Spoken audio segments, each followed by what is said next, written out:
Morning. Good evening. Morning sa bagong gising. Hello. Hi. Hi. Isang mapagpalang nandito sa bawat isa. Pasalamat tayo sa Diyos sa pangalan ng ating dakilang Panginoong Jesucristo.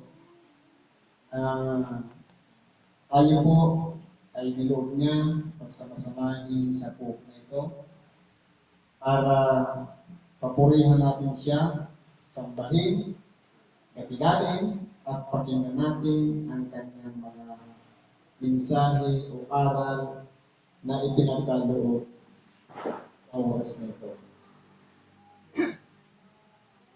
Ngayon po, meron tayong mga sitas. Ito po ay bibigyan natin ng buhay pagkat meron pa naman tayong oras. Ngayon, babasahin natin isa-isa.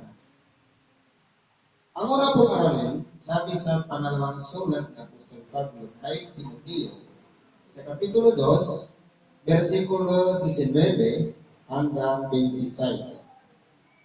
Sabi po dito, "Gayon may ang matibay na pinagsasaligan ng Diyos ay nananatili na may tatak nito. Nakikilala ng Panginoon ang mga kanya at lumayo sa kalikuan ang bawat isa na sumasambitla sa pangalan ng Panginoon." Napakaganda po ng mensahe. Ito, yung matibay na pinagsasaligan o yung pundasyon ng ating pagiging tagasunod ni Kristo, meron po siyang palatandaan o tatak. Ang sabi, lumayo sa kalikuan ang bawat isa na sumasambit lang sa pangalan ng Panginoon. Sa totoo lang po, madali po natin unawain ang salita nito. Pero, dahil nga sa kumbaga ang labanan dito sa ibabaw ng sanlibutan, kung saan may debosyon, merong tentasyon. Kaya, ang pagkakakilanlan ng may pinagsasaligan o may pundasyon ng pagkatao ng bawat isa sa atin, lumalayo sa kalikuan. Pero gaano man ang pag-iingat natin na makalayo sa mga kalikuan, nariyan po kasi ang tukso, nariyan ang pagsubok, kumbaga lumalaban ang kasamaan upang iligaw ang bawat isa sa atin. Tama yung sinabi ng Apostol Pablo sa Roma, walang matuwid, wala kahit isa. Kaya po, ang tao nagkakasala. Kahit gaano man ang pag-iingat sa sarili, napapahamak pa rin. Bakit? Sabi dito, "Datapwat sa isang malaking bahay ay hindi lamang may mga sisidlang ginto at pilak, kundi mayroon din namang kahoy at lupa at ang iba'y sa ikapupuri at ang iba'y sa ikasisirang puri." Kaya kumbaga po, hindi po natin pwedeng sabihin na matuwid na ako, malinis na ako, banal na ako. Dahil po, depende po sa kung paano ang kalagayan natin kung tayo ba'y nakakasira o kung tayo'y nakabubuti sa ating mga kapatid. Kaya po mayroong pagkakakilanlan. Pero dahil nga, nandito tayo sa ibabaw ng sanlibutan, maraming challenge, napakaraming mga pagsubok, hindi po tayo makakatayan sa kalaban dahil napakalupit ng examiner. Walang iba ang diyan na tinitingnan ng bawat puso ng bawat isa sa atin kung hanggang saan katapat ang ating pagiging isang tagasunod ni Kristo sa makatuwid bagay. Sumusunod tayo sa Kanya, kinakailangan pinakikiramdaman natin kung ang nangyayari sa ating buhay, papunta na ba sa pagsunod sa kalaban ng Diyos o pagsunod sa kalooban ng Diyos. Kaya po, Hindi po masasabi natin, ako'y ginto, o ako'y pilak, marahil pwede rin maging kahoy, bato. Kaya hindi po natin masasabi sa ating sarili. Ang mahalaga, lumalayo tayo. Sinisikap natin pagamat, inilalapit naman tayo sa kapahamatan, pero nagpipilit pa rin tayong lumayo sa kasama. Sabi dito, kung ang sino man nga ay malinis sa alinman sa mga ito, ay magiging sisidlang ikapupuri. Pinakabanal, marapat gamitin ng may-ari, nahahanda sa lahat ng gawang mabuti. Kumbaga, nasa kalooban pa rin ng Diyos.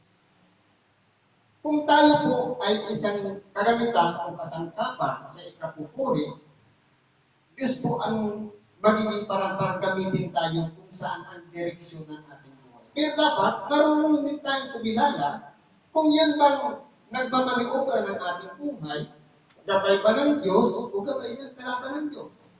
Kaya pwede tayong malinlan, pwede tayong madala.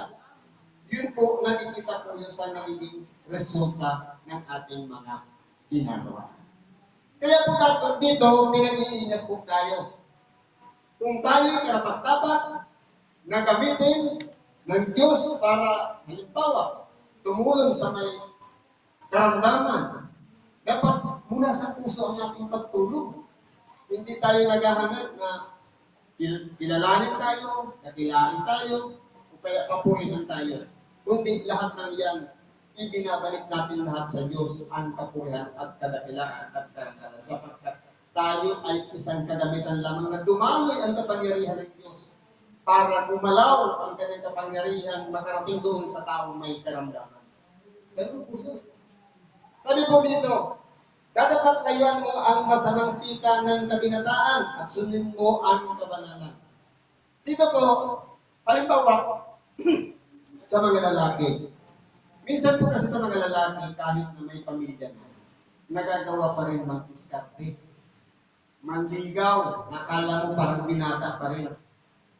Na minsan, napakarami ngayon, na kahit pamilyado na sa probinsya, pagdating ng Maynila, single siya.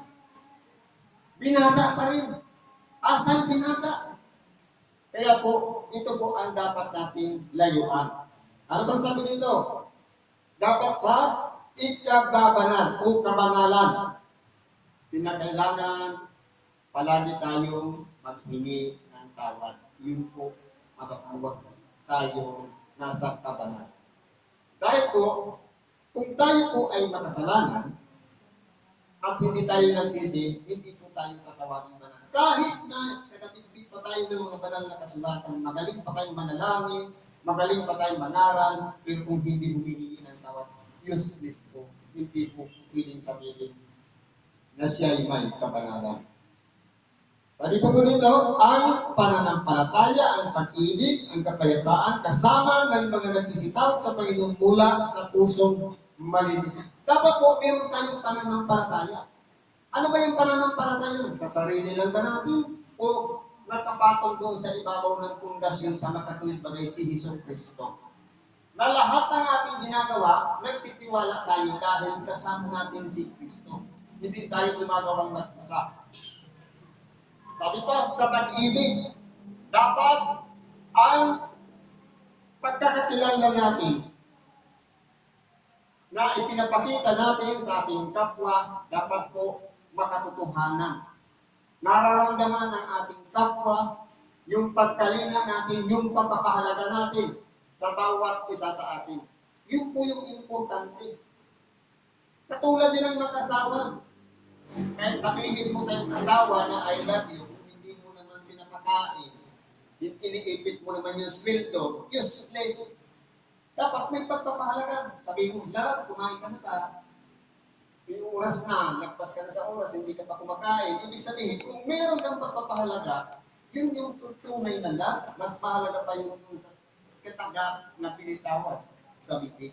Dapat nararamdaman ng ating mahal sa buhay. Kaya ganun po yung importante. Ipalalagay natin sa ating kapwa. Ganun din dapat nararamdaman ng ating kapwa yung pagpapahalaga natin para sa kanila. Ano ba sabi dito? Ngunit tanggihan mo ang mga usapang walang kabuluhan. Paano po nagkakaroon ng mga usapang walang kabuluhan? Sabi sa English dun sa binasa ng kanina, Police question. Nag-uumpisa yan palagi sa tanong. Kung pasalungat ang tanong, dire-diretso na po yan sa mga hangal na usapan. Walang kwenta. Dahil po, yun yung direksyon noon. Mali na nga yung pagkakatanong, di siyempre, pati yung sasagot nyo, magiging mali din. Magiging pinuso po din. Kaya po, yung lahat ng yan nag-uumpisa sa unang nagsalita. Kung siya ba'y nagtanong ng mabuting pagkakatanong o papiloso po yung pamamaraan ng pagtanong. Para hindi mapunta sa hanggang na usapan, dapat seryoso tayo sa tanong na ating sinasabi. Kung sa ganun, meron tayong makukuha ang aral doon. Kaya tayo nagtanong dahil hindi natin alam. Pero kung pasalungat, pabalang, ang resulta po nun, yun po yung mga hangal na usapan, na nalalaman mo na namumunga ng mga pagtatalo, yun na po nagkakaroon ng mga diskusyon. Dahil sa mga prinsipyo, dahil sa mga pinapairan sa sarili, o kaya minsan sa kataasan din ng ego. Nagpapagalingan na. At ang alipin ng Panginoon ay hindi nararapat na makipagtalo. Tayo po na tagasunod ni Kristo, o followers of Christ, dapat po tayong lahat ay hindi nakikipagtalo. Halimbawa, meron tayong kausap na ibang sikta, denomination, o isang grupo ng mananampalataya, kinakailangan po manatili tayo sa kapagkumbabaan. Paano po? Na kumbaga, ang purpose ko, kaya mo siya kinakausap para madagdagan yung kaalaman. Hindi yung para, yung gusto ko rin ihayag sa kanila na para magandang yung malabas, nagpapagalingan na. Pero kung ang purpose mo, kuhanin mo lang yung lamang ng kanyang isipan, ng kanyang utok, yung kanyang mga nalalaman, madadagdagan yung kaalaman natin. Kaya ang purpose natin dyan, hindi tayo makikipagtalo, tanggap lang tayo ng tanggap. Ang mga sinasabi niya, marahil doon madadagdagan ang ating mga pinag-aaralan. Yun po yung importante.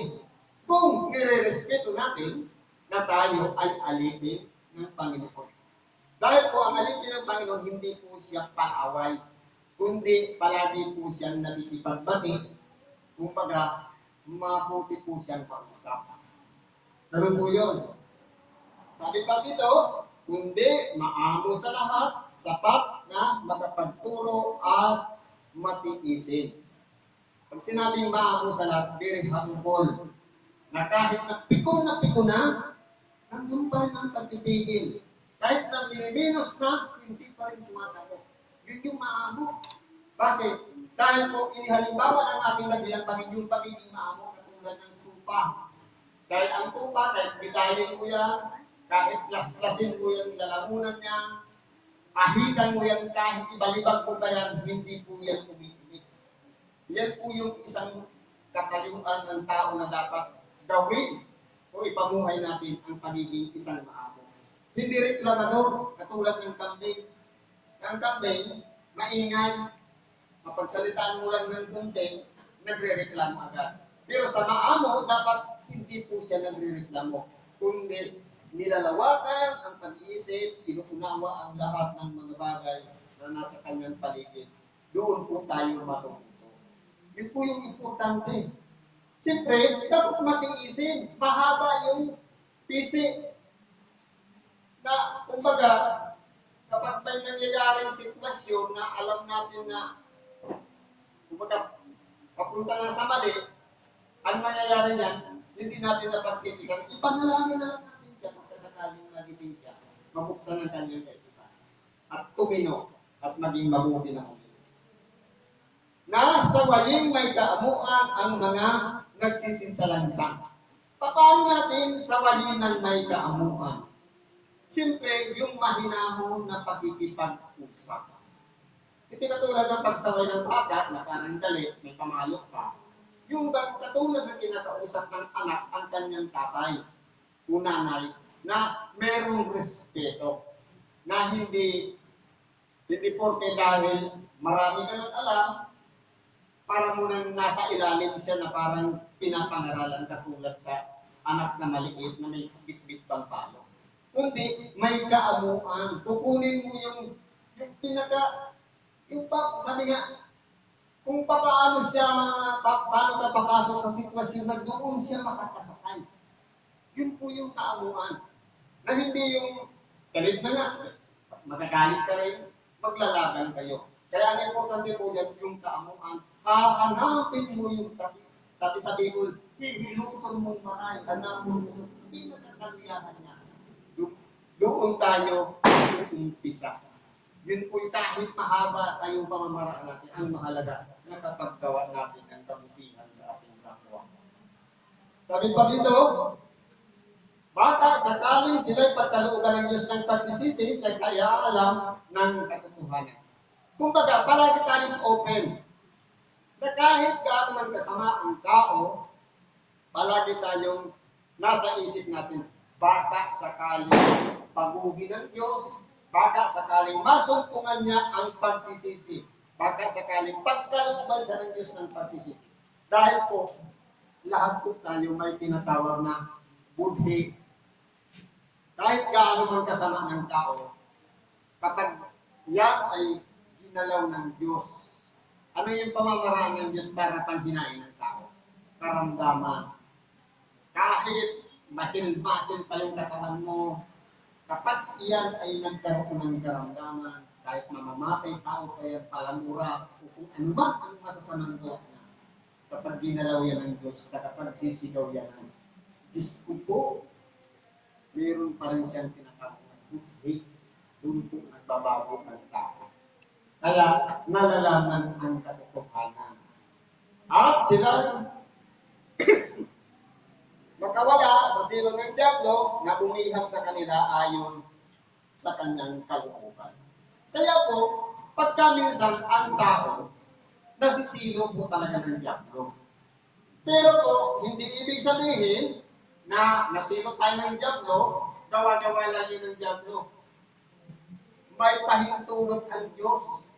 Sabi, sa kanyang kalooban. Ibig sabihin, bago pumasok ang Diablo, pinapahintulutan ng Diyos. Alalahanin na lang natin yung kwento ni Job. Nag-uusap-usap ang Diyos at ang Diablo. Ipinagmamalaki niya si Job. Pero ano ginawa? Humingi ng pahintulot ang Diablo para ganawin siya. Lahat ginawa niya, tinanggalan niya kabuhayan, pamilya, lahat meron lang iniiwan na nagre-report. Pero anong ginawa? Lahat ng yun, may warning lang ang Diyos doon kay Satanas na huwag mong patayin, huwag mong gagalawin ang kanyang buhay. Kumbaga, ang mga bagay na nangyayari sa atin, napagdadaanan lang natin yan. Ang importante po doon, yung aral o leksyon na makukuha natin sa bawat pangyayari na dumarating sa ating buhay. Dahil po, ang silo ng Diablo, hindi siya pumapasok agad dahil nasa pangangalaga tayo ng Diyos. Kinakailangan pa rin natin unawain kalooban ng Diyos yan, kaya nangyari sa buhay natin. Minsan, sumusuko na tayo, pero alalahanin natin yung lesson o aral na natutunan natin sa bawat pangyayari na dumating sa ating buhay. Tuloy natin dito sa Roma. Sabi po sa sulat ni Apostol Pablo sa mga taga-Roma, kuha lang tayo ng ilan dito laman. Kung mapabasa natin lahat, mas maganda. Sabi sa Kapitulo 12, versikulo 4 hanggang 21. Sapagkat kung paanong sa isang katawan ay tayong maraming mga sangkap at ang lahat ng mga sangkap ay hindi pareho ang gawain. Ito po. Kahit italagay natin ibang lista o yung bibig, hindi na nangahulugan dahil pare-parehas ang ibang lista, pare-parehas na ang sasabihin nila. Magkakaiba-iba po ang kaalaman, experience. Kasi kung halimbawa, iba naman yung naging pamumuhay ng isang ebanghilista, iba naman yung isa. Kung ano yung karanasan nila, doon sila humuhugot ng lahat ng mga experience at kaalaman na natutunan sa buhay-buhay dito sa ibabaw ng sanlibutan. Kaya yun ang ginagamit niya para ipahayag yung mga karanasan na dumanas ng mga kahirapan, pag-uusig, problema. Doon po yung kumukuha ng bugot o humuhugot ng sasabihin. Kaya hindi pa rin parehas ang ebanghilista. Sabi dito, yan po, isang sample lamang. Ay gayon din tayo na marami ay isang katawan kay Kristo at mga sangkap na sama-sama sa isa't isa. Ito na po yung pinakamaganda. Pagamat po, tayong lahat ay magkakaiba-iba. Mayroong kapatiran, na palaging nasa templo buwa, mayroon naman nandito sa salugon.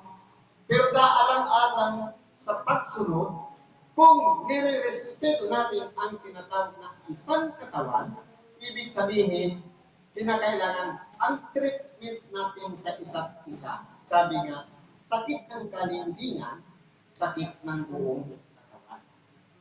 Sa madaling salita, kapag nasasaktan ang kapwa natin, namiminos na, o kaya minamaliit na, dapat po tulungan natin, gabayan natin, subaybayan natin, baka sakali sumuko, o kaya hindi na magpatuloy ng kanyang paglilingkod, o kaya, kumbaga, maging negative na ang kanyang pag-iisip.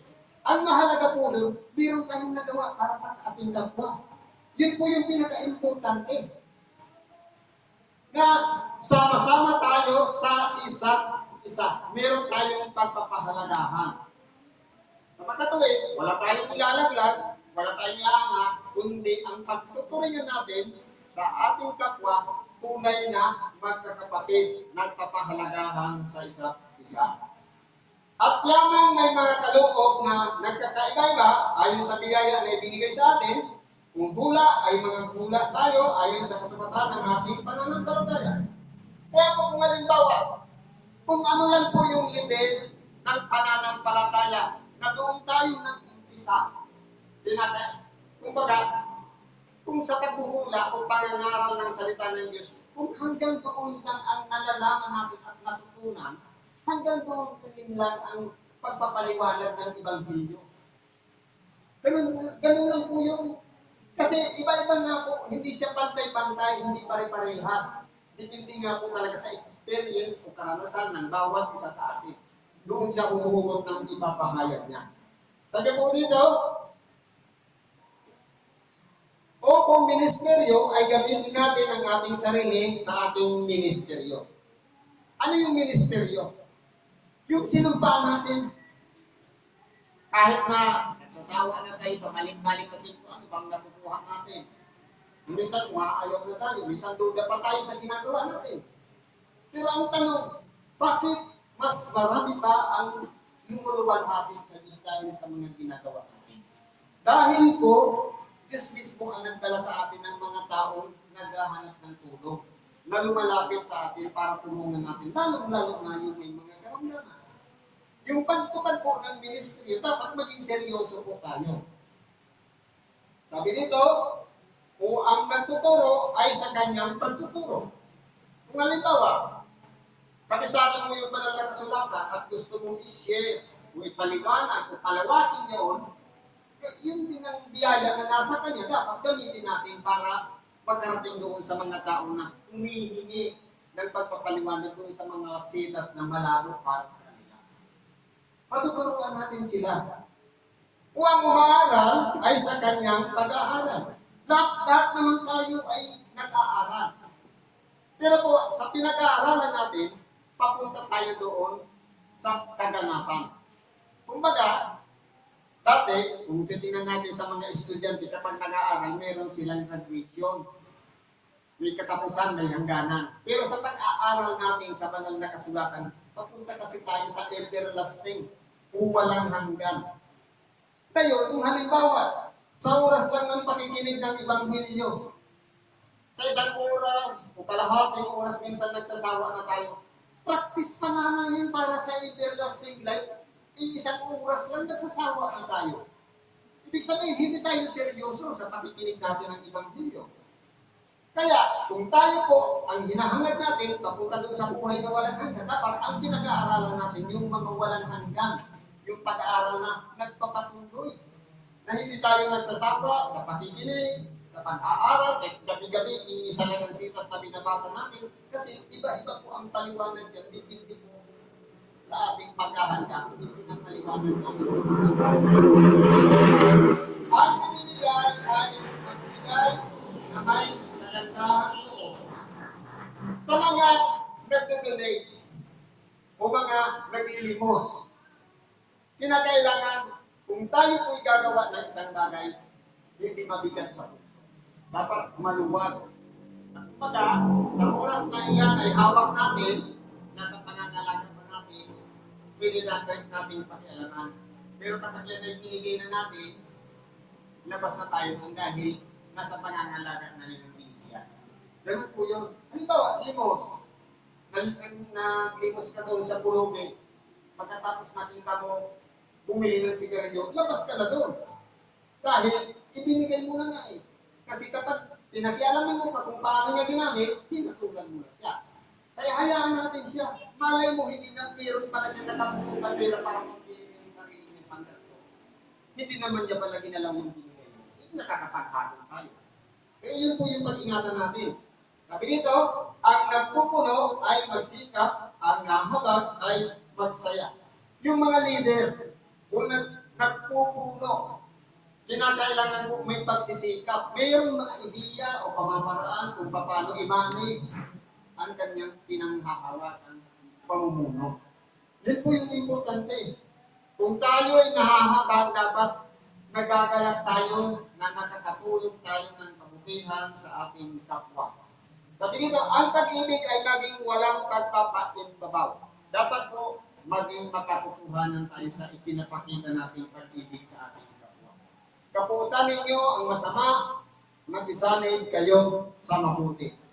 Ito po, medyo mahirap ito kasi kung hindi natin alam yung gawang mabuti at gawang masama. Nagkakaroon na po dito ng pagkakabahagi. Kumbaga, pag sinabing kapuutan mo ang masama, sa iyong sarili, hindi ka makikisama doon. Ilalayo mo ang iyong sarili. At kung meron ng iba na punta sa masama, hihikayatin mo siya bumalik sa kabutihan.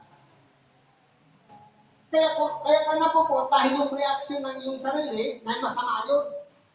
Gusto mo, lahat tayo ay nasa kabutihan. Sabi dito, sa kapurihan ay ipinagpauna ng isa't isa ang iba. Kumbaga, halimbawa, mayroong sa grupo natin, nakagawa tayo ng isang malaking bagay o kabutihan na nagawa natin sa ating kapwa. Huwag natin i-expect na, kapupurihan na to. Akin yung karangalan niyan dahil ako ang nag-isip niyan, akong nakagawa niyan. Hindi po dapat. Kundi, sabi nga dito, ipagpauna ang isa't isa sa iba. Kumbaga, kung maaari sana, huwag ikaw. Yung iba na lang ang papurihan. Kumbaga, kahit na marami kang naging effort, pagpapagod, dapat hindi sa'yo yun. Hayaan mo yung iba na lang mo sa'yo. Dahil, kumbaga, ang inaasam-asam mo, hindi yung papurihan ng tao, kundi yung Diyos. Dahil, ang inaabangan natin, sabi, yung ganti ng Diyos sa kanyang pagbabalik. O kaya sa paghuhukom. Huwag mga tamad sa pagsusumikap. Kinakailangan po, tayong nagsisikap, dapat consistent yung ating mga ginagawa. Sa pag-aaral, tuloy-tuloy lang. Hindi tayo nagsasawa. Huwag tayo iralin yung katamaran dahil kalaban natin yan. Minsan po, yan po ang nagiging pamamaraan upang tayo ay madaya. Halimbawa pala, kung ang pagsusumikap natin, palagi tayong aktibo sa templo kada linggo. Dahil naging tamad sa gawain sa bahay, pagka minsan, nagiging daan yung labahin para hindi ka makarating ng templo. Totoo po yan. Bakit hindi ka pumunta sis? Brad, dami ko kasing labanin. Totoo lang, masurti ka. Bakit? Marami kang damit. Yun nga lang, tama.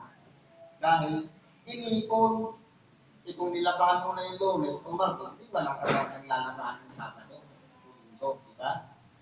Ganun po yun. Mga galat sa pag-asa. Dapat po, yung inaasahan natin, huwag natin iwawala sa ating mga kaisipan. Na para tayo mayroong excitement doon sa pag-asa na kaya tayo nagsumikap, nagsasakripisyo, naglilingkod sa kapwa dahil doon sa reward na nakaabang sa atin, walang iba yung buhay na walang hanggan. Yun po yung pag-aasamin natin, yung reward. Katulad din naman sa ibabaw ng lupa, na kaya tayo'y kumukuha ng mga insurance dahil ang inaasahan natin yung reward na kapag namatay ang tao, meron makukuha yung mga maiiwan sa buhay. Dapat, ang isipin natin, iparehas natin ang ating sarili doon sa reward, yung tinatawag na buhay na walang hanggan. Na ang magbibenepisyo mismo, hindi yung maiiwan, kundi tayo mismo na nagsasakripisyo o nagsisikap dahil doon sa tinatawag na pag-asa na buhay na walang hanggan. Yun yung pinag-target natin. Dapat tayo magtamo ng buhay na walang hanggan, nakasama ni Kristo. Kasi may buhay na walang hanggan din, pero kapahamakan naman na walang, kahit ang apoy doon, hindi namamatay. Dahil po sa paghihirap sa dagat-dagatang apoy at kasukoy na walang hanggan din. Kaya, walang hanggan din ang buhay na tatanggapin at walang hanggan din ang karanasan ng paghihirap. Dami, mapaglingkod sa Panginoon. Paano tayo maglilingkod sa Panginoon? Hindi natin siya nakikita. Paano natin masasabi? Iniibig natin ang Diyos, samantalang hindi natin iniibig ang ating kapwa o napupot tayo sa ating kapwa. Paano natin masasabi na naglilingkod tayo sa Diyos? Hindi tayo naglilingkod sa ating kapwa. Kung tutusin po, nariyan ang ating kapwa. Lalang din ng Diyos. Larawan din ng Diyos. Kawangis ng Diyos. Kapag pinaglingkuran ng natin ang ating kapwa, sa Diyos na rin tayo naglingkod. Dahil sa Kanya mismo, ininangis ang kalagayan ng ating kapwa. Lamang nagkaroon lang ng diferensya. Marahil, kumulubog na yung balat, o kaya nagkaroon ng hiwa sa mukha, kaya pumangit. Pero hindi po yung batayan. Ang mahalaga, nakapaglingkod tayo, kung nakagawa tayo ng kabutihan sa ating kapwa. Dahil pa po dito, mga galak sa pag-asa, magmatyagain, magmatilisin sa kapighatian, magmatyagain sa pananalangin. Dito po sa magmatilisin sa kapighatian. Sa totoo lang kung meron tayong mga karanasan, kung minsan dumarating sa ating buhay na unexpected, hindi natin inaasahan. Bakit kaya nangyari sa akin ang ganito? Bakit ginagawa ko naman ang pag-iingat? Bakit nagkasakit ang ating mahal sa buhay? Kinakailangan po, sabi nito, magmatiisin. Kung iyan po ay nakatakda talaga sa buhay natin na dadanasin natin, dapat preparado tayo na maging matiisin. Dapat, kinakailangan tatanggapin natin yung sitwasyon. Huwag na tayo manisin ng iba. Nangyari yan dahil kalooban ng Diyos. Kung sa buhit ng pala ng anak natin sa ganitong pit sa pagkakasakit siya, hindi po natin yan maiiwasan. Kinakailangan natin yan ang tinatawag na pagtitiis o haba ng pagpapansinsya. Mapagdamay sa mga kailangan ng mga banal. Kinakailangan ang presence of mind dito. Halimbawa, may misyon. Alam natin na kinakailangan ng pundo, dapat hindi na tayo magtatanong. Magtanong naman. Kumbaga, bukas palad na tumulong na. Dahil alam naman natin ang magiging resulta niya. Maging mapagpatuloy. Ibig sabihin, hindi lang ginawa natin minsan, kundi inuulit-ulit. Consistent. Pag sinabing mapagpatuloy, ginawa mo ngayon, bukas ulit, sa makalawagan ulit. Yun po yung ibig sabihin ng mapagpatuloy. Pagpalain ninyo ang sa inyo'y nagsisiusi. Paano natin sila pagpapalain? Kapag tayo po ay nagalaw yung ating emosyon, hindi po natin magagawang pagpalain ang ating kapwa na umuusig sa atin. Ano ang gagawin natin? Pinakailangan natin ang paglinis ng kalooban, ang presensya ng Espiritu Santo sa ating buhay dahil siya ang katuwang natin.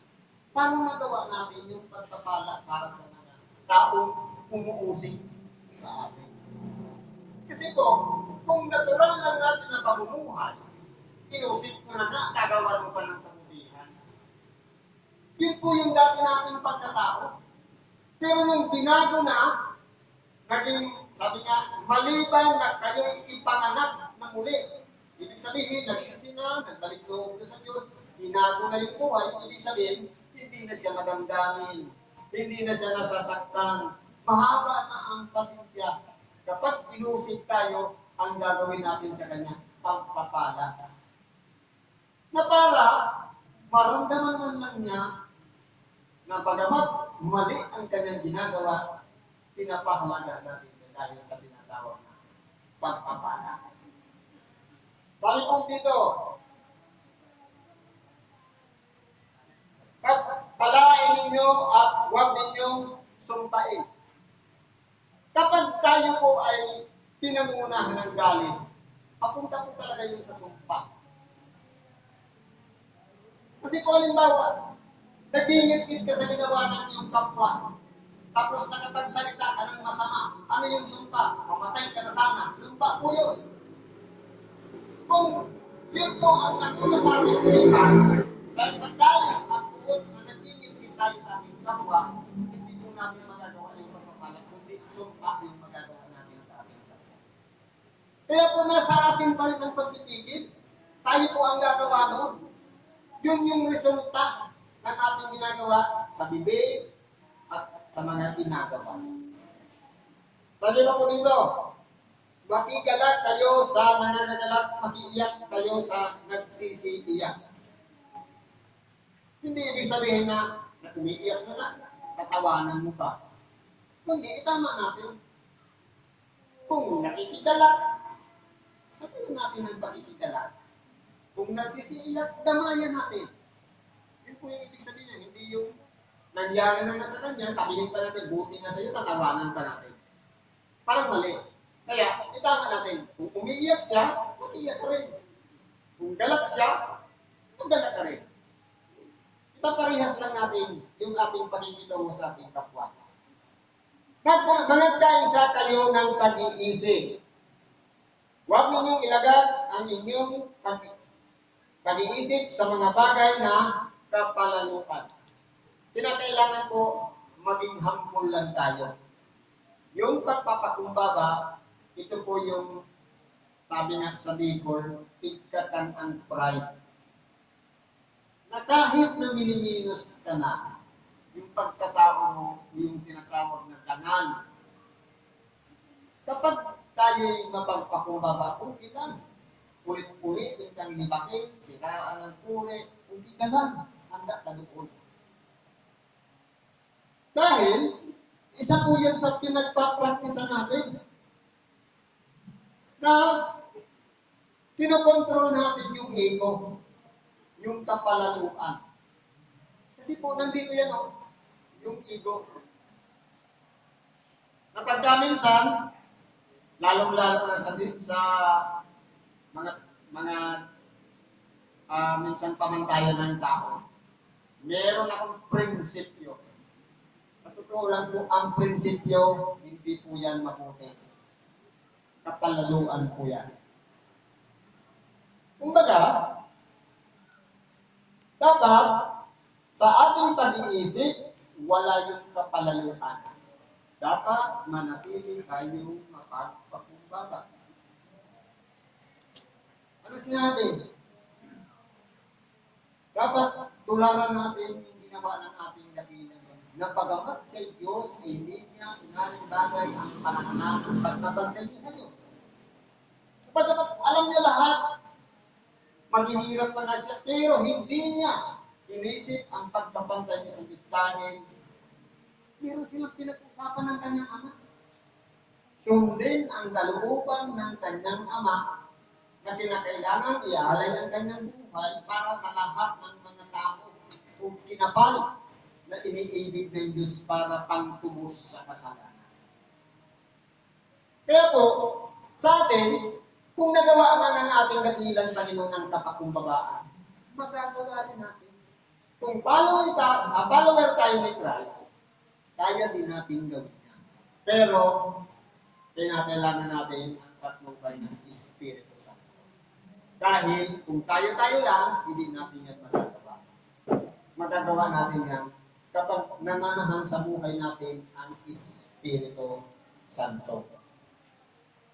Sabi dito, kundi mag-iayon kayo sa mga bagay na may kapagkumbabaan. Huwag kayong mga panta sa inyong sariling mga haka. Ibig sabihin, huwag maggaling-galingan. Huwag maging pantas. Kundi, manatili tayo. Katulad lang ng isang mangma. Napagamat, alam mo na, yung kapaliwanagan sa sitas, para hindi lang makapagtimpi ka na hindi ka makapagdiskusyon o makipagtalo, i-apply mo ngayon yung pagpipigil at pagpapakumbaba para hindi ka makasagot. Pero kung halimbawa, na dati mong ugali, palaaway ka, sigurado yan kapag binigyan ka ng kaalaman, palaaway ka na. Yung kaalaman na inilagay din sa utak natin, gagamitin natin, base noon sa attitude din na meron tayo na palaaway. Kaya nakikipag-diskusyon o nakikipag-debate. Lalong-lalo na kakaunting kaalaman lang ibinigay, tapos nakikipag-debate na.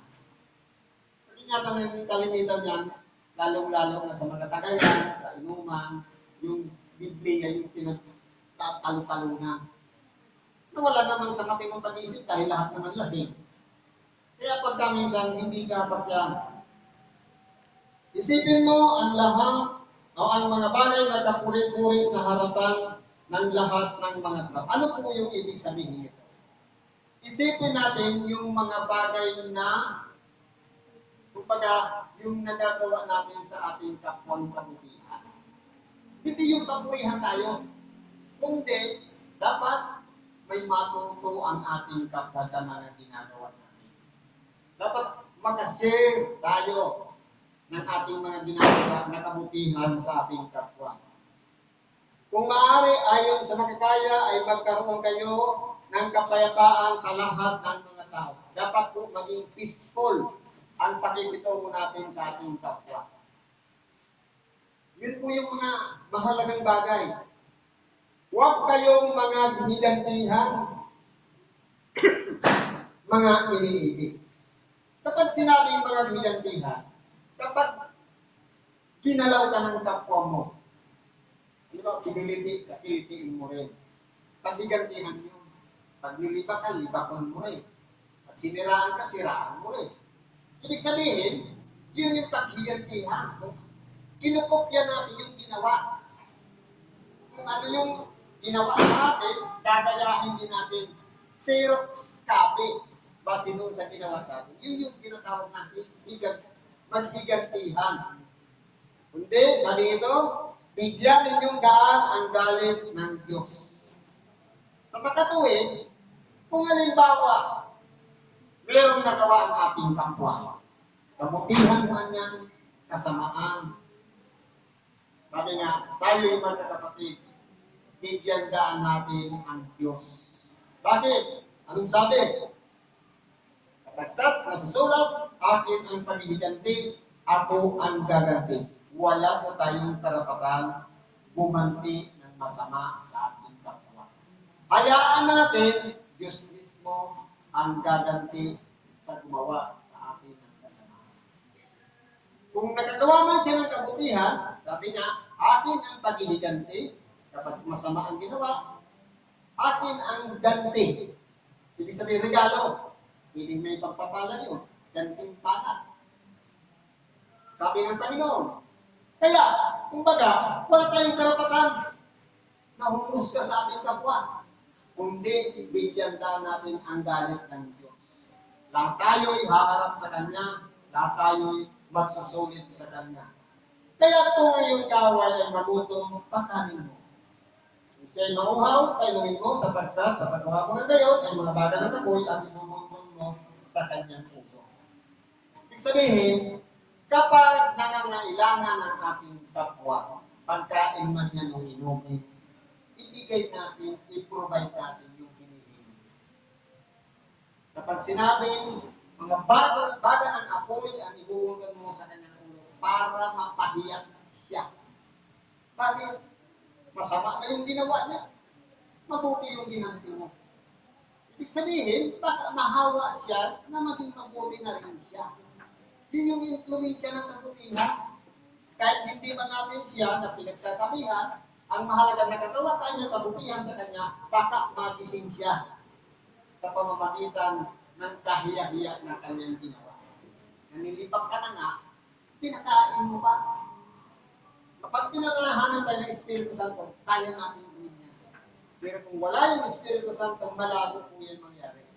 Dahil iiral po yung emosyon, yung ego, minsan po gumaganti rin tayo kung paano ginawan tayo ng kasamaan ng ating kapwa. Ganun po yun. Ngayon po, meron pang panghuli. Sa pangalawang sulat ni Simon Pedro, sa Kapitulo 1, versikulo 5 hanggang 7.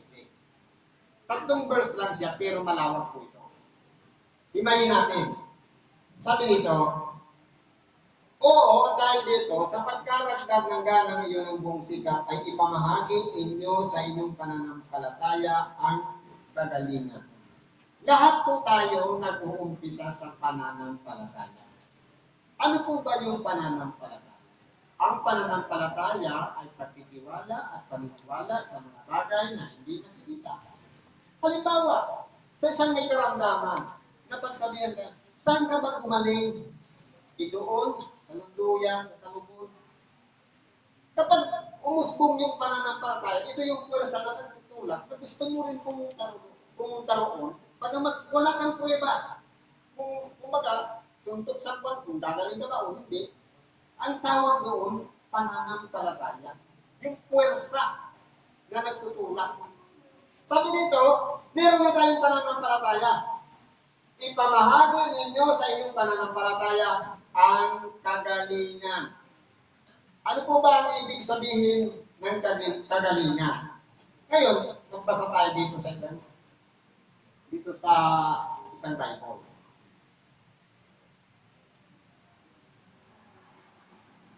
Sabi dito, dahil dito, sikapin niyo idagdag sa inyong pananampalataya ang kabutihang asal.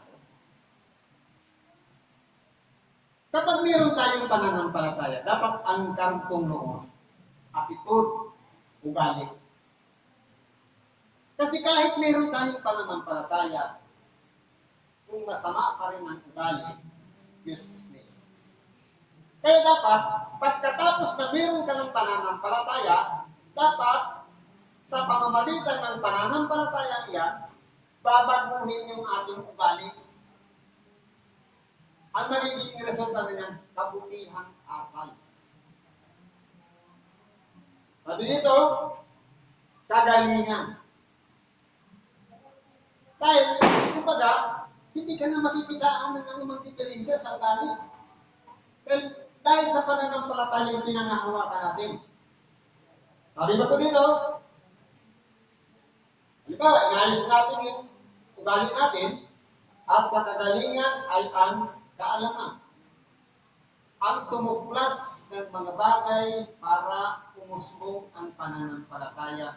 Binago na nga yung attitude o ugali. At ang gagawin pa, madadagdagan pa ang ating kaalaman o experience. Sabi ko po dito, at sa kaalaman ay ang pagpipigil. Pagkatapos ng experience o kaalaman, ang sunod niyan, control. Kinakailangan ang lahat ng inilalabas natin sa ating bibig ay mabubuting bagay na. Ang lahat ng ating mga ginagawa ay kontrolado na. Kumbaga, hindi na yung parang bumubuhos lahat. Na dati man lilipat, binago ng Diyos, naging karapat-dapat na, nagsisi na ng kasalanan pagkatapos, ganun pa rin ang ginagawa. Ibig sabihin, walang kontrol. Pagkatapos ng kontrol, ay ang pagtitiis. Kumbaga, kahit na punong-puno ka na sa iyong kapwa, inis ka na puot ka na, kinakailangan pa rin pagtiisan mo ang iyong kapwa dahil ugali niya na yan. Kumbaga, kung may pagpapalaga ka sa kanya, hayaan mo siya, palagi mo siyang kasama. Katulad naman yan sa asawa. Ganyan talaga ang ugali niya, isamahan mo siya. Pero ano nangyayari ngayon? Dahil hindi lang nagkaintindihan, hiwalay na. Pero nung pagpanagpo, isang chat lang. Kaya madali rin naman ang hiwala. Sabi ko nito, at sa pagtitiis ay ang kabanalan. Marunong na tayong mag-control, marunong na tayong magtiis, siyempre, mapapabanal na natin ang ating sarili. Dahil, siyempre, ilalayo natin ang ating sarili na madala sa pagkakasala. Hindi tayo ng tawad. Dahil walang ibabalik sa atin. Kapag malinis ang budi, malinis ang konsensya. Dahil kaya niya mag-control, kaya niya matiis. Siyempre, kasunod nun, kabanalan. At sa kabanalan ay ang mabuting kalooban sa kapatid. Kapag nakapagsisi na ng kasalanan, yun na yung magiging resulta na marunong ka nang makitungo sa iyong kapwa ng pagpapahalaga sa isa't isa. Ibig sabihin, ito na yung pamamaraan natin na sabi kanina, kung nagutom ang iyong kaaway, pakanin mo. Kaya mo na siyang gawan na ng mabuting bagay in response sa pangangailangan ng ating kapwa. Sabi ko po dito, at sa mabuting kalooban sa kapatid ay ang pag-ibig. Kapag pinagtis natin ang lahat ng ito, mula sa pananampalataya hanggang sa masumpungan natin ang pag-ibig natin sa ating kapwa. Ibig sabihin niya, nakaganap na tayo ng isang bagay na nakasulat yan sa mga bandera natin. Anong nakalagay diyan? Pananampalataya. I-connect natin sa love. Pag-ibig. Ang sunod niya, hope. Pag-asa doon sa buhay na walang hanggan. Kaya po dito sa mga sitas na ito, bagamat tayo pong lahat ay nagtitiis, pinag-uusig, dumaranas ang iba-ibang pagsubok, ang mahalaga po doon, yung pagiging mapagpatuloy natin. Hindi tayo pinanghihinaan ng loob, hindi tayo nagsasawa, gumagawa tayo dahil doon sa hope o pag-asa na buhay na walang hanggan. Hanggang dito na lang po ako. Salamat po sa Diyos. At ano po ang ating kailangan na hindi naganap ngayong taong 2024. Magkaroon tayo ng pananampalataya. Lakasan pa natin. Baka masumpungan natin ngayong 2025. Happy New Year's po sa bawat isa. Salamat.